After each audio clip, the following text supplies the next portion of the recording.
un moment donné, tu vas voir que la personne qui te contrôle, là, elle commence à t'isoler. Ah, tu sais, je n'aime pas le temps que tu passes avec tes parents, là. Hein? Ah, moi, ton ami, là, je sens qu'elle n'est pas de bonne moralité. Ce qu'il dit semble être bien, mais son but, c'est qu'il ne soit que la seule personne de ta vie. Tu n'as plus le droit de faire quoi que ce soit. Je vois des gens, même ils se proposent, ils disent, bon, on va mettre des codes tous les deux sur notre téléphone. Moi, je mets mon code, toi, tu mets ton code, tout ça. Et puis quand ils se retrouvent, ils disent, non, mais je vais jouer ton téléphone. Il fait enquête. J'ai suivi une relation où le fiancé, le mâle, le gars est fatigué par un gros démon de colère. C'est-à-dire que quand il se fâche, même dans la rue avec la fille, là, elle sent dans ses yeux la colère, le démon là se manifester. Un frère qui a été contrôlé pendant longtemps par une sœur. Qu'est-ce qui s'est passé? C'est lui-même qui m'explique. Hein. Les deux sont venus me voir ensemble. Il dit, ah, quand ma chérie se fâche là, elle se fâche d'elle. J'ai dit, comment ça? Il dit, un jour, lui, il rentre à la maison. Elle était tellement en colère, lui, il ne voulait pas parler. Donc, il s'est couché. Il dit, il ne va pas l'écouter, il va dormir. Il va mettre le drap sur lui.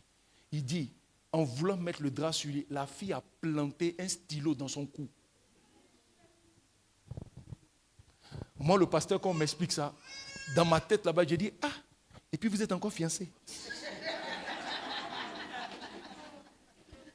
Comment tu fais pour rester dans une relation? Parce que les amis, et j'ai vu ça, désolé de le dire, mais j'ai vu ça avec beaucoup de sœurs de l'Ouest. Quand elles sont en colère, tant qu'elle n'a pas vu du sang, elle ne se calme pas. Mais c'est comme si dans sa colère, dès qu'elle voit un peu de sang, c'est fini, le calme revient. Il y a des démons. Et toi, tu es dans une relation où le gars est possédé. Tu vois la manifestation du démon. Mais je l'aime. Oh. Tu vas mourir bientôt.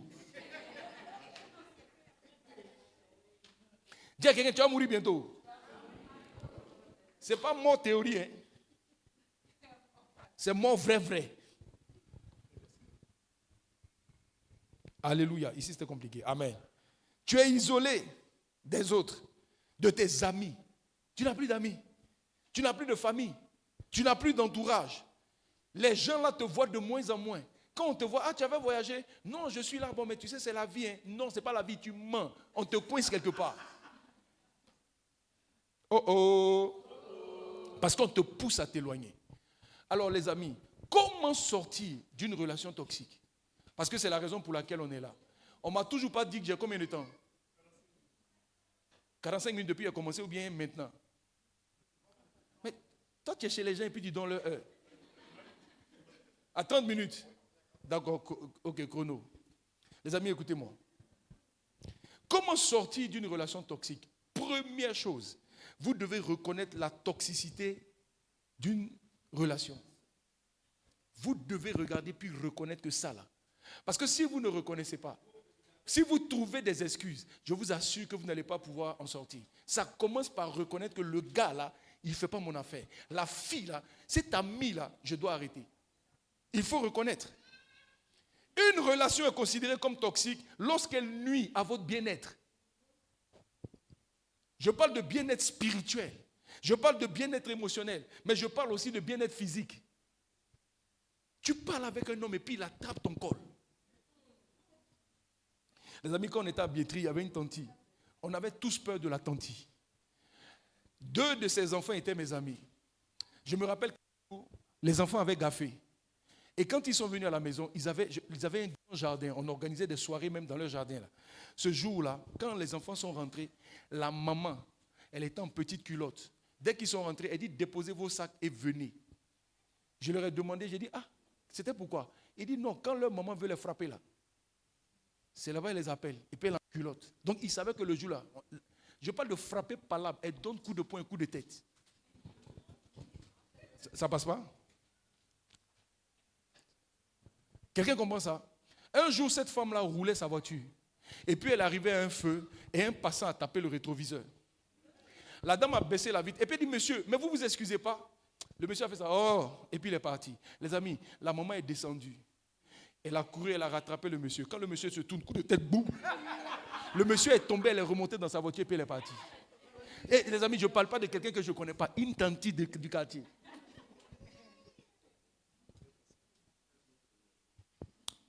J'ai dit, les amis, vous devez reconnaître une relation qui est toxique. La personne là, vous êtes fiancé, elle a têté quelqu'un dans la rue. C'est ta tête qui ne va pas rencontrer sa tête un jour. Alléluia. Les amis, la Bible nous met en garde contre les relations toxiques. Laissez-moi vous citer rapidement quelques relations toxiques. Est-ce que vous savez que il nous met en garde avec le texte que j'ai lu tout à l'heure. Les mauvaises compagnies corrompent les bonnes mœurs. Les amis, regardez cette histoire biblique. Caïn et Abel, relation toxique. Deux frères qui étaient heureux ensemble. On ne sait pas trop est-ce qu'il y avait des querelles ou tout ça. Mais un jour, les deux vont former la pensée d'aller adorer Dieu. Et Dieu va adorer l'adoration de un. Et puis l'autre, il va dire non, la façon dont tu fais là, ça ne me plaît pas. Et lui, au lieu de se fâcher contre Dieu qui a dit il n'aime pas, non, il y a une jalousie qui monte dans son cœur contre son frère. La Bible dit, c'est parce que les deux se sont retrouvés dans un endroit là. Et comme Abel n'a pas vu que le cœur de son frère avait changé, les amis s'est retrouvé là-bas. Qu'est-ce qui s'est passé? On l'a tué. Parce qu'il a, bon, je ne sais pas s'il n'a peut-être pas eu le discernement, mais les amis, quand quelqu'un commence à changer dans une relation, vous devez voir, ne restez pas aveugle. Sinon tu vas mourir. Ne reste pas aveugle. Ne ferme pas les yeux. Oh oh. Les amis, par jalousie et par comparaison, cet amour fraternel a disparu. Je suis en train de dire à quelqu'un, les amis, je ne vous conduis pas à soupçonner le mal. Ce n'est pas ça mon cœur. Mais je suis en train de dire que même dans la fraternité, même avec quelqu'un de très proche, même un membre de la famille, à un moment donné, la relation peut être toxique. Il faut que tes yeux s'ouvrent. Oh oh. Les amis, ça a été la même chose pour David et puis Saül. Là, vous voyez que c'était une adversité entre un responsable et un subalterne. Le monsieur était roi. Son meilleur homme, celui qui a fait qu'il a vaincu Goliath, c'était David. Mais à un moment donné, le peuple a ouvert la bouche pour dire, comme ça, Saül a vaincu 1000, mais David, lui, il a vaincu 10 000. Juste cette remarque-là fait que le monsieur a commencé à penser, petit André va prendre ma place. Les amis, il va commencer à pourchasser David. Pendant ce temps, David l'honorait. Mais heureusement que David, lui, il avait compris. Les amis, David a fui. Si tu restes dans certaines relations, tu vas mourir. David a fui. Et David, lui, il a eu la bonne habitude, la bonne attitude. Il pouvait tuer Saül, mais il dit non, c'est un oint, je ne le touche pas. Mais moi, je me garde loin de lui. Sinon, il va me tuer. Jézabel et Akab. Les amis, s'il y a une histoire qui m'a attristé dans la Bible, c'est l'histoire de Jézabel et puis Akab. Akab, là, c'est un gars, je ne sais pas si je vais dire que c'était un mari faible. Il avait qu'une femme, c'est la femme qui prend des décisions. Les amis, le gars est le roi d'Israël. Il a vu une terre qui l'intéressait, il allait demander au responsable, au propriétaire, je veux prendre ta terre là. Le gars dit, je ne te donne pas. Hein. Regardez le cœur du monsieur. Il est parti à la maison pour pleurer. Hey, je voulais prendre la terre là, on ne m'a pas donné. Il pleure devant sa femme. Sa femme l'a regardé jusqu'à... Les amis, sa femme est partie tuer le propriétaire de la terre. Il a pris la terre, il a donné au monsieur. Donc, je suis en train de vous dire que c'était un monsieur à la limite comme un innocent. Mais il a marié une femme qui était toxique. Les amis, à la fin de sa vie, regardez la comparaison que Dieu fait des rois qui sont venus plus tard. Chacun, un roi se comporte bien, Dieu dit qu'il a fait comme David. Mais quand un roi se comporte mal, il ne dit pas qu'il a fait comme Jézabel. Dieu dit qu'il a fait comme Akab. Parce que Akab s'est retrouvé dans un mariage toxique et puis il était dedans. Et sa femme fait le mal. On est dedans.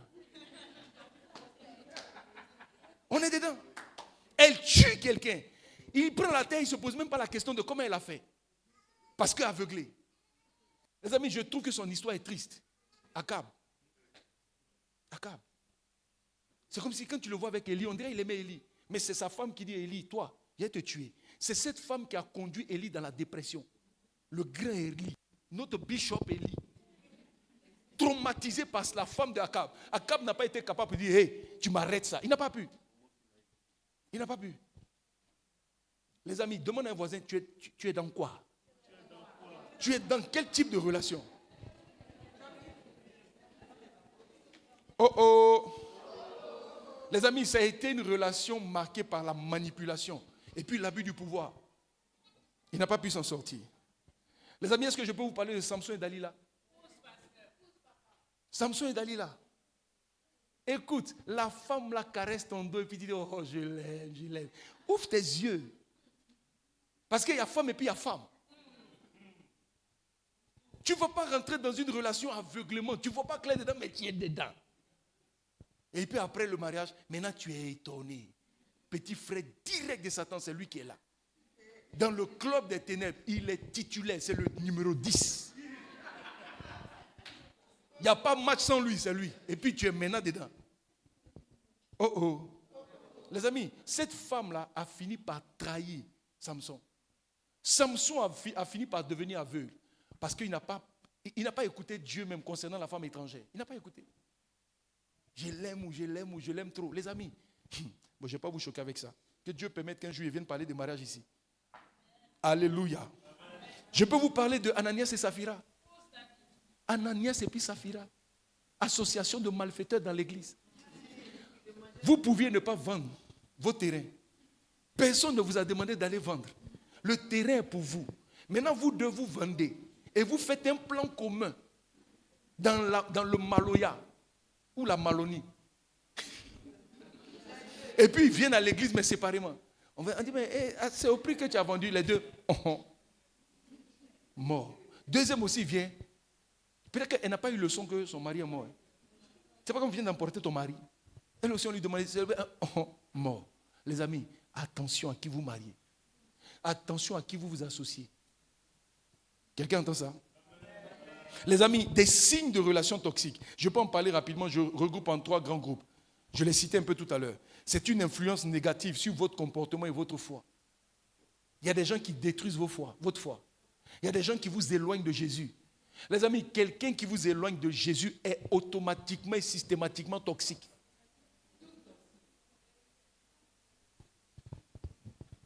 Tu te maries, et puis maintenant ton mari dit, on est mariés là, mais il faut qu'on aille dans une loge. Tu dis, mais on est mariés, il a fait comment? Les amis, il y a des femmes qui cèdent. Il y a des femmes qui cèdent. Tu cèdes comment? J'ai vu un couple. Je ne sais pas, comme financièrement c'était compliqué. Le monsieur dit à sa femme, donc je te propose, allons à Cap Sud. Et puis moi je vais rester quelque part, je vais filmer. Bon, apparemment c'était aussi un plaisir sexuel. Mais la fille vient, elle n'a pas porté de dessous. Et puis les hommes qui passent voient ça. Plusieurs viennent, ils demandent un numéro. Et après il dit à sa chérie, tu ne vas pas coucher, hein, mais il faut prendre l'argent. Ça va nous permettre de payer le loyer. Et la fille est capable de faire ça. C'est par amour ou par de la folie? Les amis, si vous voulez sortir de tout ce qui est toxique, ça commence déjà par reconnaître que ça, c'est toxique. Ça va nous détruire. Ça va faire rentrer le diable dans notre foyer. Ça là, je ne veux pas accepter. Les amis, la soumission là, ce n'est pas l'obéissance. Hein. Je peux être désobéissant. Mais la désobéissance, là, c'est justement la soumission. Parce que quand tu veux m'amener à pécher contre Dieu, la loyauté va à l'autorité supérieure. Quelqu'un comprend ça? Oh. Une influence négative sur votre comportement. Tu n'agis plus de la même façon. On te fait faire des choses que tu n'acceptais pas avant. On a fini par changer tes valeurs. Tu es tellement oppressé par ta femme que tu es obligé de voler. Donc je vais faire un coup dans l'entreprise. Au moins ça va diminuer ma pression. Parce qu'elle m'embête trop. Il faut que j'ai l'argent. Et puis ta femme te harcèle. Moi tu me harcèles. Tu as quitté dans tes yeux. Parce qu'à cause de toi d'aller me corrompre. Ce que j'ai c'est pour toi. C'est pour notre famille. Mais si je n'ai pas, je n'ai pas. Et je ne sais pas quelle pression je vais accepter de toi. Un manque de réciprocité et de soutien. Les amis, relation toxique, c'est un signe. Je donne, on ne me donne jamais. J'exhorte, j'essaie de fortifier, mais c'est que de mauvais retours. C'est toxique. Un manque de réciprocité, un manque de soutien. On ne me comprend pas, on ne me soutient pas. Toxique. Un comportement de manipulateur, toxique. Abusif, toxique. Les amis, je prie que pendant que je suis en train de parler là, que Dieu ouvre vos yeux et que vous puissiez donner des noms à vos amis, à vos connaissances. Alléluia. Amen. Les amis, il est nécessaire et important de prendre de la distance lorsque vous avez vu une relation toxique. Là, on est en train de parler maintenant du deuxième. On dit comment sortir de la relation toxique. Deuxième chose notée, c'est prier pour s'éloigner afin de se protéger. Je ne vois personne noter. Prier pour s'éloigner afin de se protéger. Dès l'instant où tu reconnais la relation toxique, qu'elle n'est pas en train de te bâtir, qu'elle n'est pas en train de t'édifier, ce n'est pas une école de brisement, ce n'est pas quelque chose qui vient travailler ton caractère. Tu sens que c'est une attaque directe contre ta personne. Les amis, la solution, c'est je dois quitter. Maintenant, comment quitter? C'est prier. Il faut aller vers Dieu pour dire, Seigneur, je reconnais que ça là, ça va me tuer. Maintenant, comment je quitte? Et les amis, Dieu conduit, Dieu dirige. C'est pourquoi j'ai aimé tout à l'heure les témoignages de la maman. La prière marche. Là, pendant que je parle comme ça, peut-être que quelqu'un n'apprécie pas sa juste valeur, ce que je vous explique. Mais les amis, il y a des relations pour quitter là. On ne quitte pas facilement. Parce qu'on veut vous tuer. La personne vous menace de vous tuer. Alors, je ne vous parle pas des scandales que nous avons vus souvent sur Internet. Où quelqu'un, par dépit, parce que la personne veut te tuer, elle te tue et puis elle se tue elle-même. Et puis elle tue vos enfants. J'ai déjà vu ça. C'est pourquoi il faut commencer par la prière. C'est pourquoi vous avez besoin que Dieu donne un réma, que Dieu donne une sagesse, que Dieu donne même une attitude. Les amis, ça commence par la prière. Quelqu'un entend ça? Priez pour trouver de la sagesse de comment s'éloigner. Parce qu'il faut s'éloigner. Jacques chapitre 1 verset 5 dit, si quelqu'un d'entre vous manque de sagesse, qu'il la demande à Dieu. Les amis, il faut une sagesse pour quitter. Il faut une sagesse. Il faut que Dieu te parle. Oh oh. Si quelqu'un d'entre vous manque de sagesse, qu'il la demande à Dieu, qui donne à tous simplement et sans reproche, et elle lui sera donnée. Les amis, une fois qu'on a identifié qu'une relation est toxique, il faut prier. Mais j'insiste pour dire que tu pries pour quitter. Tu ne vas pas prier pour dire, Seigneur, il faut le changer. Laisse ton affaire de le changer là. Au début, pendant que tu étais en souffrance, tu as prié. Tu as supplié Dieu pour que quelque chose se passe. Mais tu t'es rendu compte que rien ne bougeait et que tu allais de mal en pire. La solution, c'est de quitter. Les amis, j'insiste dessus parce qu'il faut quitter. J'ai vu, écoutez, si vous connaissez l'histoire de mon père spirituel, l'apôtre Mohamed Sanogo, les amis, il s'est fiancé avec maman Lily. L'histoire a bien commencé, une histoire d'amour, mais à un moment donné, maman Lily dit non, lui là, il n'est pas mariable. Mais pourquoi? Parce que le gars dans sa tête, il cherche collègue. Parce que maman Lily lui a dit une fois, toi là, tu n'as pas besoin de femme, tu as besoin de collègues de travail. Imaginez, vous êtes fiancé, quand tu apparais dans sa vie, c'est pour dire, jeûnons, prions, allons faire plein air. Un jour, la soeur lui a dit, toi là, tu n'as pas besoin d'une femme, tu as besoin de collègues. Moi, je ne suis pas ta collègue. Les amis, ils se sont séparés pendant 4 ans. Maman Lily est sortie, je ne peux pas rester dedans. Et le pasteur Mohamed explique que c'est durant ces 4 ans, tous les messages qu'il prêche aujourd'hui sur le foyer, tout ça, les révélations que nous on reprend là, les amis, il les a eues dans sa reconquête de sa femme. La séparation parfois est ce qu'il faut. Parce que parfois même ça guérit la personne qui est toxique. Ta présence n'est pas avantageuse. C'est pas toi. Quitte. Quitte. Il y a des gens qui, j'ai dit quitte. Ma fille quitte. Et elle est quittée. Quand elle est quittée, c'est comme si Dieu a pris le temps de transformer l'autre. Quand il revient, il n'a même pas besoin d'expliquer qu'il a changé. Ça se voit. Quitte. Pasteur, et s'il ne revient plus? Et s'il ne revient plus? Ma fille, s'il ne revient plus, tu vas mourir bientôt. Ça, c'est ma réponse. Oh oh. Les amis, est-ce que vous savez que Jésus lui-même s'est éloigné? Jésus, il s'est retrouvé dans des situations. Il a mis dedans. On voulait le tuer. Il a fui. Il n'a pas dit, je suis fils de Dieu, ils ne vont rien me faire. Quelqu'un comprend ce dont je parle? Matthieu chapitre 12, verset 14 à 15. Il est dit, les pharisiens sortirent et ils délibérèrent sur les moyens de le faire périr. Mais Jésus, l'ayant su, se retira de ce lieu.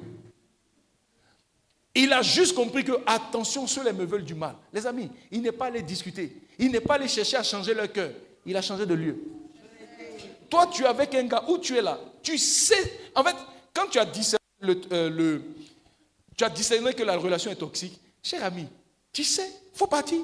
Jésus est parti où? Qui suis-je? Les amis, Jésus a mis dedans. Les pharisiens sortirent et ils délibéraient sur les moyens de le faire mourir. Jésus n'était pas là. Mais quand il a appris, lui, il veut me tuer. Ok, ici, là, il m'en va. Alléluia. Regardez Jean chapitre 6, verset 15. Les amis, c'est une autre situation, mais là encore, Jésus a fui. Là, il est dit, Jésus, sachant qu'ils allaient venir l'enlever pour le faire roi. Les amis, tu vois, ça c'est une relation toxique aussi. Tu es avec des gens, ils passent leur temps à t'encenser. Tu es le plus beau. Toi, tu es grand quelqu'un d'air. Il n'y a pas mieux que toi. Si tu es resté dans ça, tu vas mourir. Parce qu'il y a une forme d'orgueil qui va te faire tomber. Quand Jésus a vu que ceux-là, ils veulent faire de moi un roi, dans le pays des ados. Les amis, il y a des gens, c'est de la folie. Tu ne vas pas me mettre dans la politique. Jésus, quand il a entendu ça, il dit, oh, je m'éloigne d'eux. Il est parti. Il allait vaquer à la prière. Leur association de sorciers qui veut me livrer là, je ne suis pas dedans. Les amis, si Jésus a fui certaines situations, qui sommes-nous? Oh oh. Mettre fin à une relation toxique, les amis, n'est pas un acte d'égoïsme. Mais c'est un pas vers ta guérison et vers ta paix intérieure. Pour que tu sois restauré, tu dois fuir. Tu dois fuir. C'est pourquoi je dis, sors de cette dépendance. J'ai besoin d'affection, j'ai besoin d'amour. Oh, je suis seul sur la terre là. Tu es mendiant ou bien? Les amis, la vraie relation chrétienne, c'est celle qu'on réussit. Tu n'es jamais seul. Tu es avec toi-même. Tu es avec quelqu'un qui est avec toi depuis des années. La dernière fois, j'ai suivi une émission où il y a une maman qui est venue ici. C'est elle qui a ouvert mon esprit sur être avec soi-même là. Qui était là, la dernière édition? Elle parlait d'être avec toi-même. Et puis elle disait, comment quelqu'un que tu rencontres par hasard dans ta vie, un conjoint, à cause de lui, tu veux mourir. Pendant ce temps, toi-même, tu es avec toi-même depuis que tu es né. Et maintenant, tu veux tuer le toi-même à cause d'un bandit. Beaucoup de gens ont perdu leur image, leur estime d'eux-mêmes.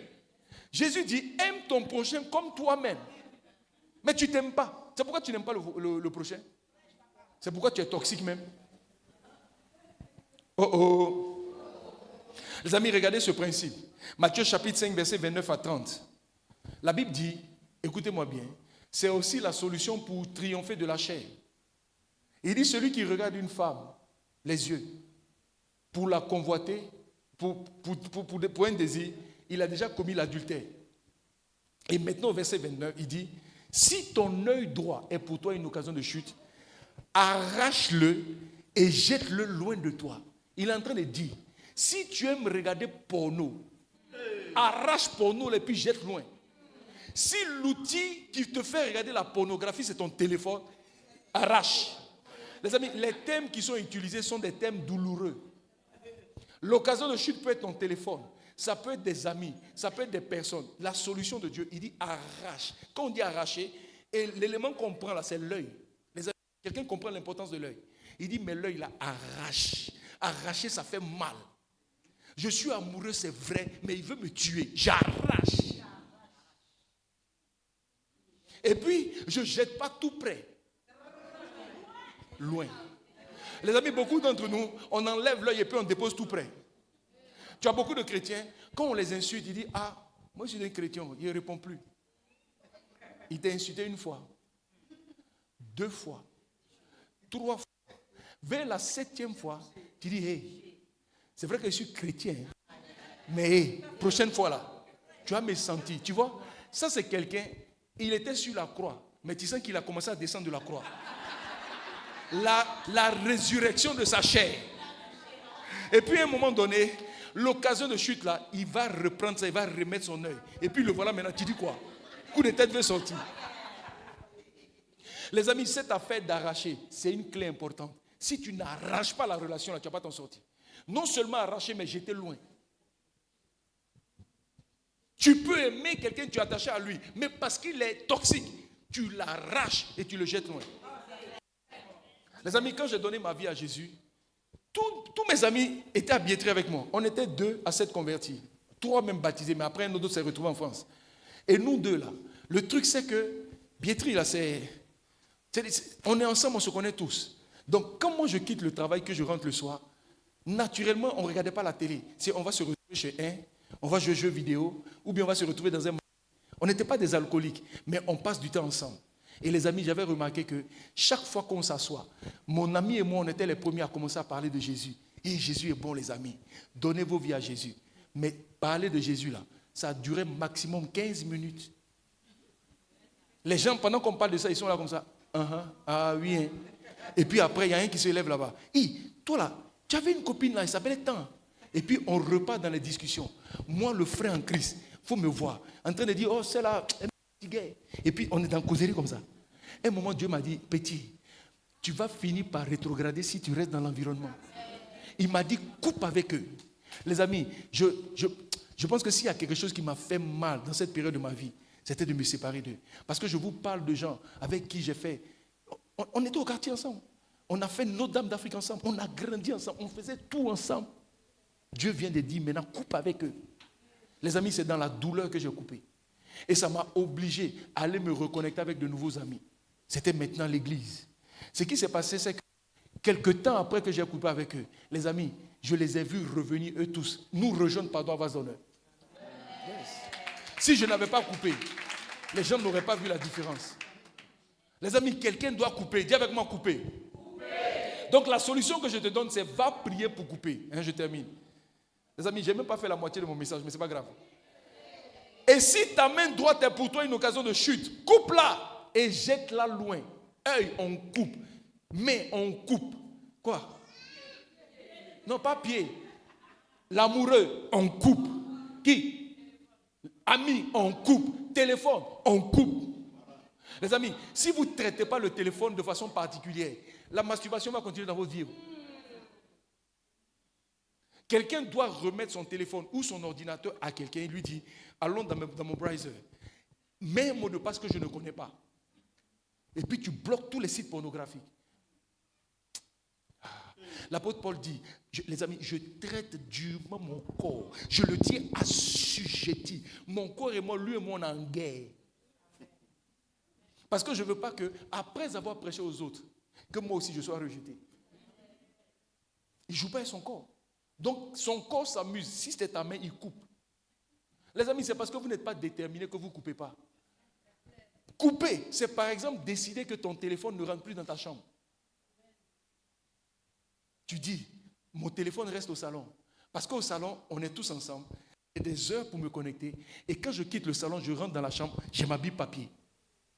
Parce que tu sais que si tu rentres seul dans la chambre, ou seul dans les toilettes, tout à coup, soudain, brusquement, l'instrument baoulé après dans les toilettes. Mais qui livre? Et les amis, quand on prêche à Yopougon comme ça, on a un peuple qui est vivant. Vous êtes choqués. Les amis, si Samson avait géré l'occasion de chute que Dalila était, ça allait être une autre histoire. Il n'allait pas mourir aveugle. Si Akab avait géré l'occasion de chute qui était sa femme, il n'aurait pas fini.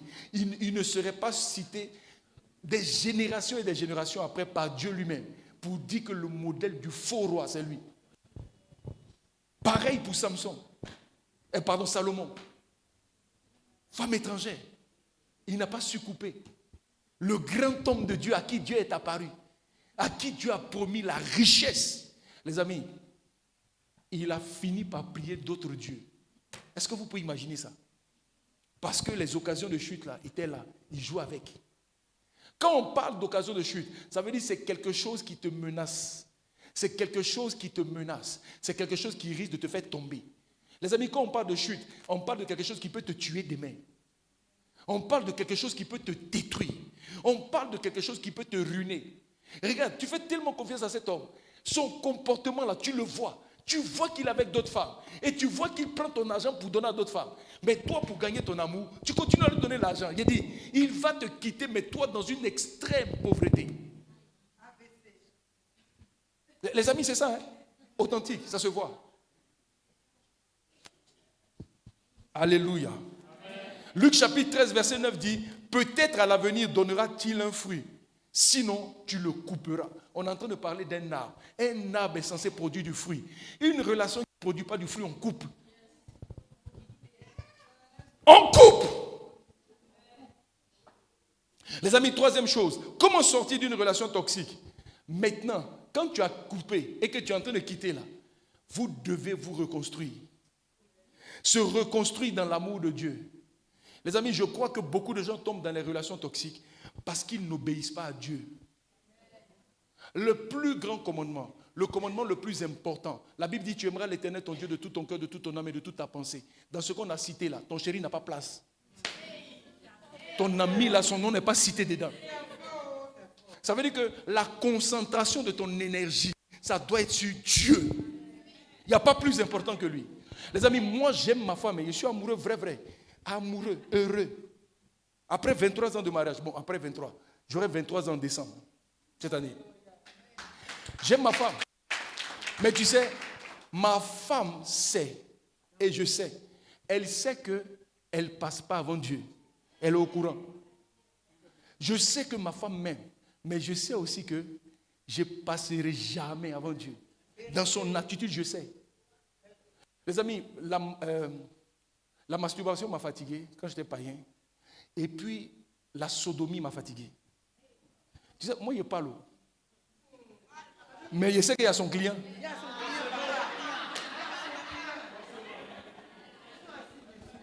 Mais pasteur, je peux pousser?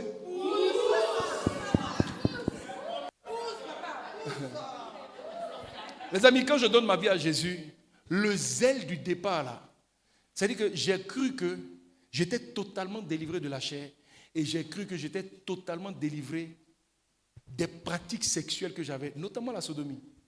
Parce qu'on était dans la rue. À l'époque, les amis, j'étais le premier responsable de la jeunesse de Vase d'Honneur.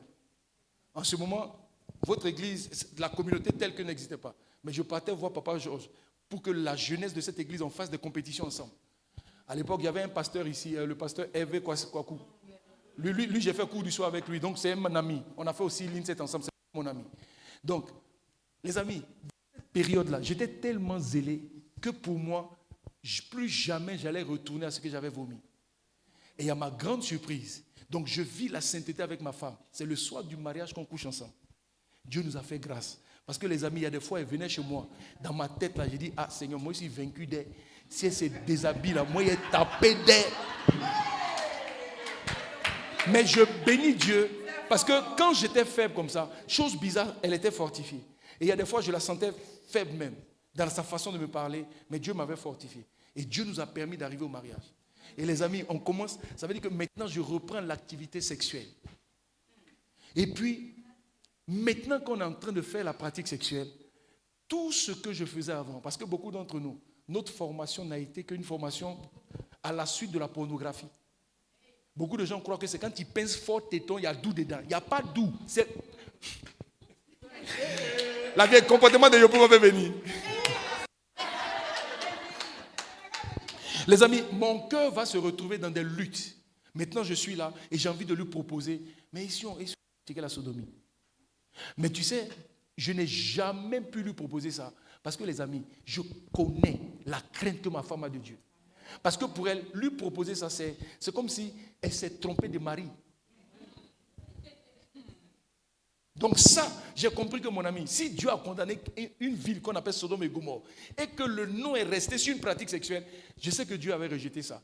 Et par la grâce de Dieu, j'ai triomphé de ça. Ce qui va me fatiguer, ça va être maintenant quoi? La masturbation. Alléluia. Mais les amis, je suis en train de vous dire ça pourquoi? Parce qu'il y a une façon de... Il y a un type d'amour de Dieu là. Quand vous l'avez, vous ne pouvez pas laisser quelqu'un venir vous maltraiter. Parce que quand tu aimes Dieu, il dit tu aimeras l'Éternel ton Dieu de tout ton cœur. Tu ne vas pas laisser quelqu'un venir prendre une place. Et puis la parole de Dieu est là et tu ne peux pas obéir. C'est pourquoi tu dois te reconstruire. Quand tu vois que quelqu'un t'a totalement brisé, les amis, vous devez revenir aux fondamentaux de la vie chrétienne. Vous devez revenir à la base. Vous devez revenir à la vie de méditation. Ouvrez la Bible. Dieu dit quoi? Seigneur, qu'est-ce que tu penses de moi? Le grand Dieu est venu mourir pour toi. Les amis, comment vous appréciez la valeur d'une chose? C'est par rapport à son coût, n'est-ce pas? Dieu prend son fils, son unique. La personne meurt pour toi. Et toi, à cause d'un va-nu-pied, un bandit de notre siècle, un possédé, il est arrivé, voici, tu perds tous tes moyens. Les amis, vous devez vous reconstruire. Et vous reconstruire particulièrement dans la notion de l'amour. Que vous aimiez Dieu davantage. Parce que dès l'instant où quelqu'un prend la première place, c'est fini, vous êtes foutus. Les amis, la Bible dit, tu aimeras l'Éternel ton Dieu de tout ton cœur, de toute ton âme et de toute ta pensée. Le second qui lui est semblable, tu aimerais ton prochain comme toi-même. Et la Bible dit, de ces deux commandements dépendent toute la loi et les prophètes.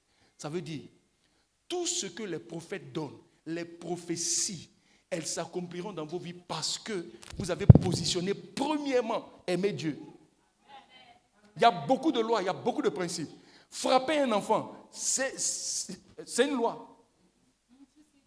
Corriger quelqu'un qui a mal fait, c'est une loi. La loi de la sainteté, elle est magnifique, il faut l'appliquer. Mais Jésus dit, la loi suprême, qui est supérieure même à la loi de la sainteté, c'est aimer d'abord. Il y a une loi qui dit que tu ne dois pas chercher la femme d'autrui. C'est vrai ou pas? Mais tu vois, si tu n'aimes pas Dieu et si tu n'aimes pas le prochain, au début tu vas te concentrer pour dire, oh, la femme de quelqu'un, il ne regarde pas. Un jour, tu vas regarder. Parce qu'il y a un modèle qui sera ton genre. Tu serais étonné d'être suspendu sur la femme de quelqu'un.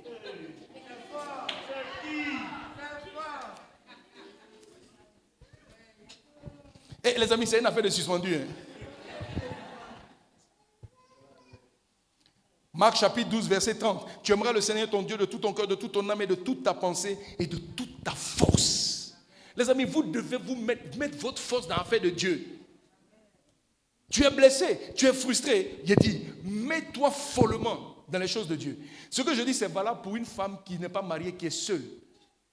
Tu te sens triste, tu te sens accablé de la solitude. Il dit, c'est Dieu comme jamais. Aime-le. Ça met de l'ordre. Quelqu'un entend ça? Les amis, quand je parle de se reconstruire en Christ, là, je suis en train de dire, c'est reconnaître ta valeur en Christ. C'est aussi prier pour ta guérison. Tu vois, là, c'est une autre forme de prière. Il y a l'autre prière pour dire, Seigneur, comment je m'en sors? Et puis, il y a ici, Seigneur, guéris-moi. Parce que je me rends compte que je suis brisé. Je suis détruit. Je suis en train de finir. Et puis, au-delà de ça, se reconstruire, les amis, c'est avoir de nouvelles amitiés. C'est de retrouver dans un nouvel environnement. C'est de retrouver dans un lieu où les gens te construisent, où on te donne des paroles qui t'élèvent. Yes. Souvent, quand tu repars chez tes parents, ils ont des paroles qui te reconstruisent. Parce que tu as quitté ce va-nu-pied-là. Les amis, allez vous faire accompagner par des pasteurs. Le vrai rôle d'un pasteur. Aujourd'hui, les gens condamnent les pasteurs. Non, les pasteurs ne servent à rien. Les amis, ce n'est pas vrai. Hein? Le nombre de gens que je reçois, avec qui on parle, qui viennent et qui pleurent pendant des heures, c'est impressionnant. Ne vous isolez pas. Votre pasteur, c'est son travail. Va vers lui. Des fois, toi-même, tu ne sais pas que tu es dans une relation toxique. C'est lui qui va te dire, ma fille, tu vas mourir dans ça, quitte. Et je vous disais tout à l'heure que pour ma fille, son papa violé là, les amis, c'est moi qui voulais porter plainte pour le mettre en prison. Parce que je ne voulais pas toucher à ma fille. Allez vous réfugier chez certaines personnes. Changez d'amis. Fuyez certains environnements. Allez embêter votre pasteur. Je crois que c'est Proverbe chapitre 11, verset 14. La Bible dit, les projets échouent. Faute d'une assemblée qui délibère.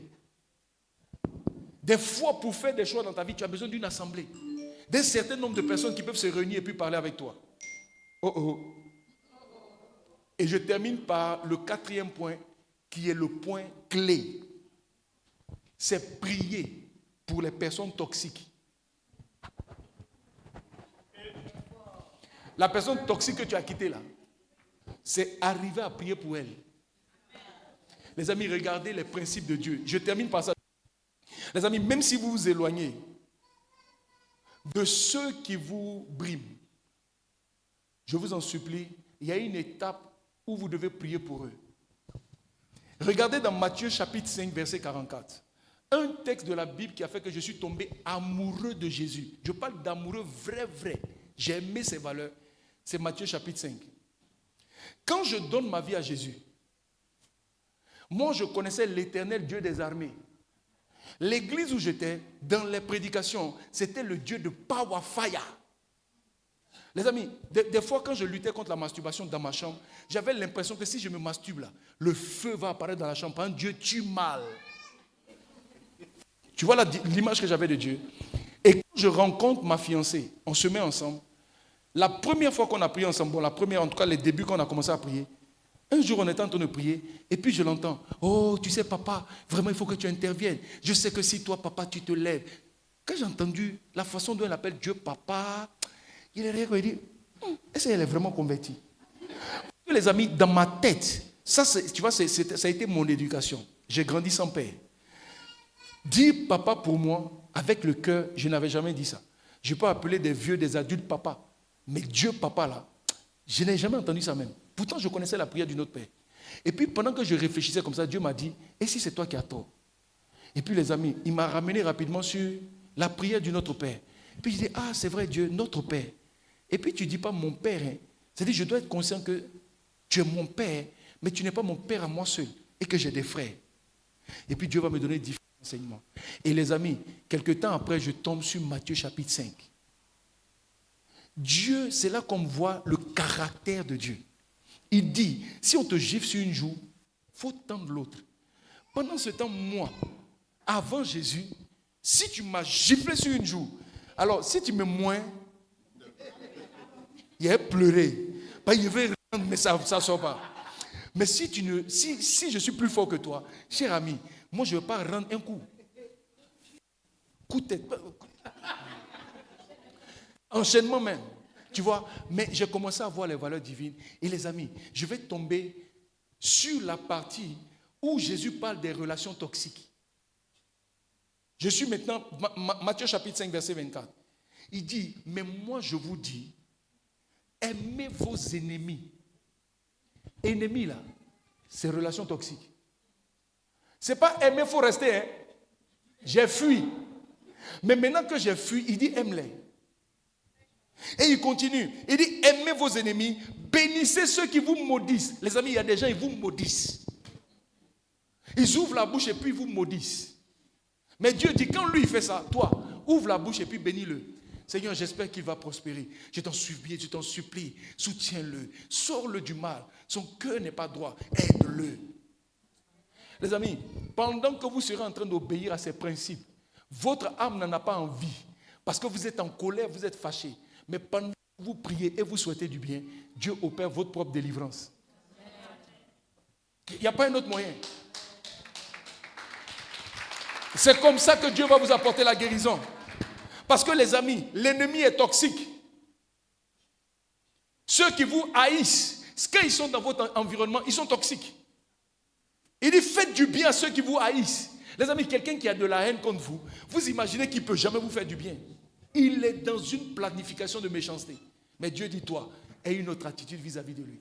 Les amis, quand vous vous êtes séparés, ne partez pas juste en folie. Dieu merci, je suis sorti de là. Ouf, ouf, non. Quand tu sors de là, tu dis, Seigneur, aide-le. Parce que là, tu reconnais que quelqu'un souffre. Et maintenant, tu pries pour lui. Faites du bien à ceux qui vous haïssent et priez pour ceux qui vous maltraitent et qui vous persécutent. La belle-mère, là, qui t'a pourri la vie, là. Tu as fui, oui, mais est-ce que tu pries? Ton père qui t'a violé, là, est-ce que tu peux prier pour lui? Au départ, ton âme va dire, je ne peux pas. Les amis, dans beaucoup de délivrances, parce que j'ai beaucoup prié pour la délivrance pendant longtemps, dans beaucoup de délivrances, il y a des types de démons qui ne partent pas. Pour que le démon parte, il faut que quelqu'un ouvre sa bouche pour dire, je pardonne. Seigneur, je lui veux du bien. C'est comme si la puissance ténébreuse qui était là est obligée de lâcher prise et part. Les amis, cette étape est importante si vous voulez vous en sortir. Priez pour celui qui a pourri votre atmosphère. On ne prie pas pour repartir dedans. Parce que votre prière peut ne pas le changer du tout. Mais tu pries pour que Dieu le sauve. Quelqu'un entend ça? Quelqu'un entend ça? Les amis, c'est cela qui va briser le cycle de la douleur. Et ça va vous permettre d'avancer un cœur libre. Et ça va vous libérer. Je prie que quelqu'un accepte cette étape. Au nom de Jésus. On va ensemble se tenir debout et on va prier le Seigneur.